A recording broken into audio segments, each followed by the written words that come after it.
All right, Rippers, I'm back. We keep doing videos. I keep running out of space. It's driving me nuts. I've been deleting things, but I'm going to have to get on that and do some maintenance. So you have to be patient with me on videos as they come out. However, what we're going to talk about is the next video coming out. We told you it was going to do primarily with these two rounds, the M193 and the M855. This video was inspired by videos that CMR Firearms has done. Go out and check him out. Matt's a great guy. He's back at doing videos, so be sure to show him the support he needs because his fight with the ATF isn't over, and he definitely, anybody that is being wrongly treated by the ATF really truly needs our support, and we should give it as much as we can, even if that's just support, letting him know that he has people out here supporting him who are watching his videos so that he knows that you're there, right? Okay, so go over and give him a big Ripper hello. So that being said, we're going to try and get through this. We're going to talk about these. We've got different bullet weights from 45 grain, Hornady Spitzer points to 45 grain varminting hollow point Calhouns. We've got what is that? That's going to be the M193 Full Metal Jacket round. We've got the 55 grain FMJ 193. We've got the 55 grain Hornady Spitzer point. We've got the M855 green tip penetrator, not armor piercing, just a penetrator. And we've got like the 75 grain Hornady or Frontier or whatever it is, heavy bullet, right? And so we're going to talk about this. So let's talk about most rifles that most people have.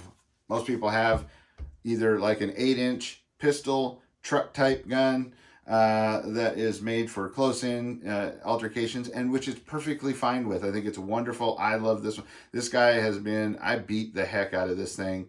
And lately I might have beat the red dot a little too hard. I'm going to have to check it out. We'll do that at the range, make sure it's okay, and show you how to repair things on there and see if it works.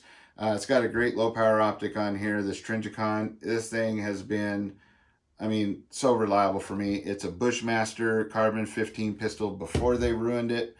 So this is one of the good models, and it's great, but it has a downside. The velocity and its effectiveness at anything long range is, considerably hampered. So that being said, most people that go out get themselves a 16-inch battle rattle style rifle, I guess, or whatever you want to call it, that can fit all types of situations that may come up. This one's an LWRC piston driven, not a direct impingement, but that won't matter for what we're doing necessarily. And they set it up according to what they want. It's usually got a 16-inch barrel and a 1-in-7 twist on it, right? Okay.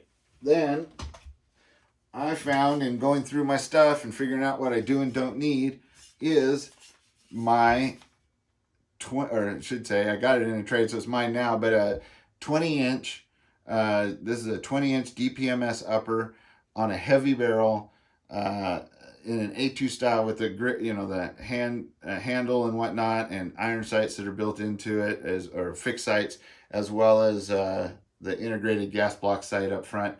It does have an adjustable lightweight type buttstock, and it has all just basically mil-spec parts to it, except for maybe the grip, I think, is a little nicer rubberized grip and whatnot.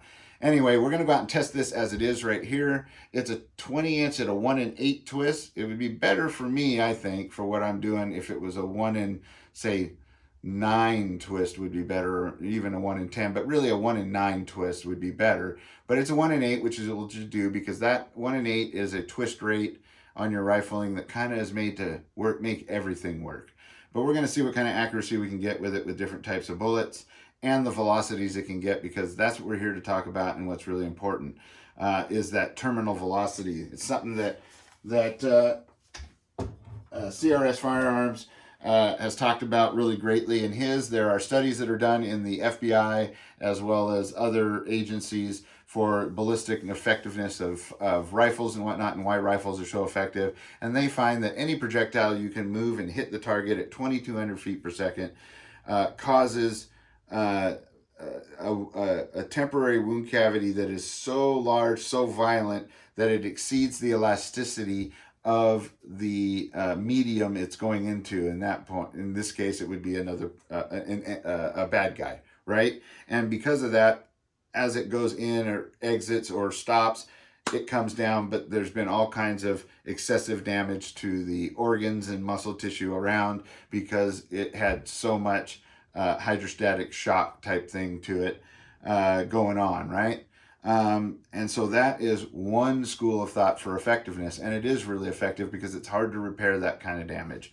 The other one is, say, a heavier bullet that doesn't move quite as fast and kind of tends to go in and then tumble and wander through the body, more so wounding but then causing damage that way and taking somebody out of the battle. So that being said, those are the kind of the two schools of thought, and we're going to go through that and why. Now, the first thing is, on a 20-inch barrel, that was what was made for, in a sense, and what a lot of companies test their velocities at, so they can advertise them at the highest velocities they can, if you look into it. But I think it's mainly suited for that 55 grain bullet. And we're going to see if we really can get that 2,200 feet per second out all the way as far as 300 yards, right? Because that would make it a really effective tool to have to keep things and it be effective out to that range with such a light round that can carry so much ammo, etc., etc., right? So we're going to look into that. We're going to do some chronograph testing, some impact testing, the best I can on a budget at least, and go from there. And we're going to do the same thing. We'll test the M855 through it and some of these other bullets that we talked about to see what the accuracy differences may be, what the velocity differences may truly be in trying all of these bullets in all of these different rifles. The next one up would be the 16-inch 1-in-7 twist. That's mainly made more for, whereas the 1-in-8 twist or 1-in-9 twist in here in a 20-inch is more effective on a light bullet, because you don't want to spin a light bullet too fast. If you spin it too fast, it can cost accuracy in the bullet because it makes it unstable. It's not that you're going to miss the target, you just won't have quite the pinpoint accuracy that you may be looking for. So whereas that likes a 55 grain bullet or lighter, you'll say you had a 1-in-10 twist, those love, like my varmint rifle, which is a 1-in-10 twist, 24-inch, 1-inch bull barrel AR, loves the 45 grain and lighter bullets. They're pinpoint accurate, and they're just extremely effective on the what we call picket pans, but they're just little digger squirrels that are out there, and hits them with such velocity that there's really nothing left but a dust. So that being said, we'll still try all the different ones through it, see what the differences are, and see if we just what the difference is between that at 300 yards and say your 16-inch 1-in-7 twist, which is going to like the 62 grain and the 70 something grain much better because it spins the bullet faster, because the bullet has more mass, more length, and a better BC. It can spin that bullet quicker and keep it more stable, make it more accurate, right? So we're going to go over all kinds of different reasons why, and what should be shot out of rifles based upon real world testing and my opinions as well through shooting. I know that the 1-in-7 twists tend to like the heavier bullets, right?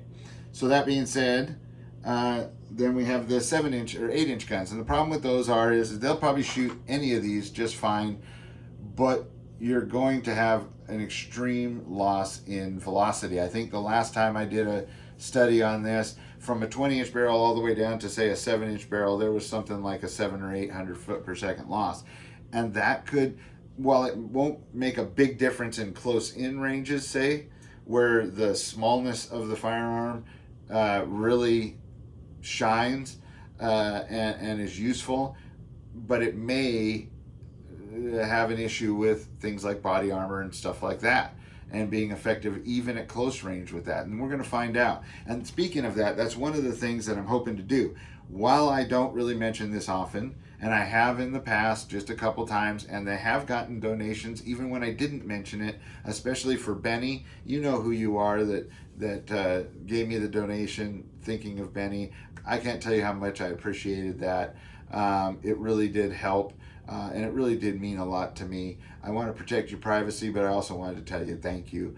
Benny's doing fine. We're keeping an eye on him. His appetite's still not where it usually was, but he's not losing any weight. So the vet wasn't extremely alarmed. He said, just keep an eye on him and we'll see you on the next visit. So I really appreciate that. I can't tell you how awesome that is, because as you guys know, I haven't monetized my channel because it really wasn't at the top of my list of things to do. This channel was more about sharing things I wanted to share with you, as well as sharing things that you wanted to hear from me, and to make this a fun, positive place, and to promote that kind of fun and positivity to the 2A, to prepping, to whatever we choose to share here with each other, and I think it's been doing that. So I just hadn't really been in a rush to monetize, but I think I may, and I hope that you guys don't look down on me on that, because I hope that I've proven that my character and that my honesty and who I am shines through, to where even if I was monetized, it wouldn't matter, and you guys know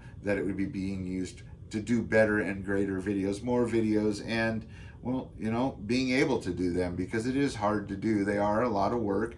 They're not as long a work as going out and doing a roof all day, but it's a lot of work to cram in with everything else that's going on today. So I do appreciate you guys. And what I'd like to do is, if you guys did go to my PayPal and wanted to donate on this and thought it was a good idea, I only want you doing so if you've already got yourself squared away, you're where you're at, and you have yourself prepared and self-sufficient, and have the ability to be able to say support something like that, or a project, or a test, or a series like this, where what I want to do is I want to be able to get 3 plates. I want to get a level 4 plate, I want to get a level 3A plate, and I want to get a soft armor 3A plate, right? So that we can test this and see how it is out at 300 and things like that, and if it really does work, or if it doesn't work, even more importantly.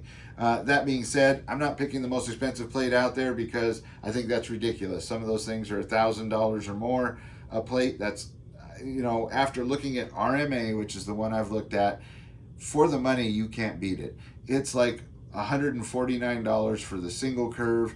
For the multi-curve, it's $169 for the level 4 plate, and the rest of them are less than that.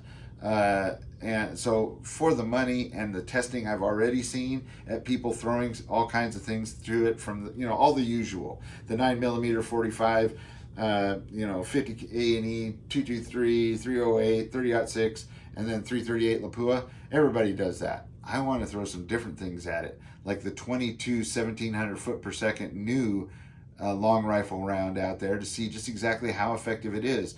The 22 TCM, the 17 HMR, the Super Magnum 17, the 5.7, of course, all kinds of interesting, and I want your opinions down at the bottom of what you'd like to see thrown at it, because it's about what we have out there, and we want to see how effective it is. So anyway, and testing these rifles on for effectiveness first, and we'll just see how long those plates last. That'll also show us just how amazing that plate is, and I've seen it. It's pretty amazing for the price. So be sure to donate that if you feel like it and you think you want to. We're also going to be doing different things, like this is our first project. We're going to have what we call the anyone gun too, which is the one that you can grab, give, do a few adjustments on it, and hand to anyone and they can use, right?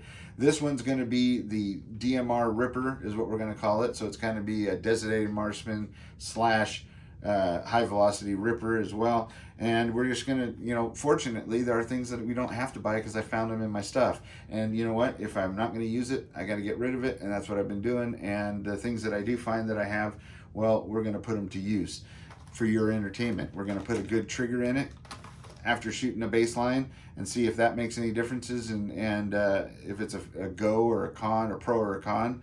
We're going to do some, as I find things that change the controls to make them more usable, we're going to test those. We're going to do things like put this see-through rail adapter onto the handle so that we can mount a low-powered optic and a dot on there and see how those do, and even see if we can just see through and shoot effectively through the see-through part and whatever else we happen to find as I dig through my stuff, right? That is all free. Woohoo! Well, it cost me once upon a time, but if I'm not going to use it, I'm going to get rid of it, right? And then we're going to just have fun with this rifle. I want to see your comments in the comment section. I mean, you may think, hey, why don't we thread the end of that barrel and see if we can put some muzzle brake on there, that do some testing through that and see how that affects it. Or, well, the first thing we're going to do is put another sling swivel stud on here so I can mount the bipod and then a light on there. And I've got some special mounts for that because this is a tough, it's just old school type tube. While it makes it really accurate, it's just hard to mount things to. So you may decide that we want to, why don't we change that tube and see what we do there and how that affects it.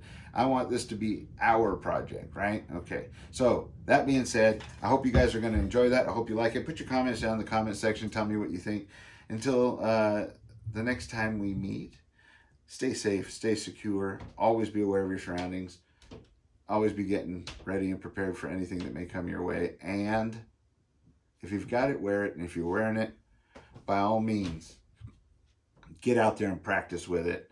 And not only for your safety, but for others.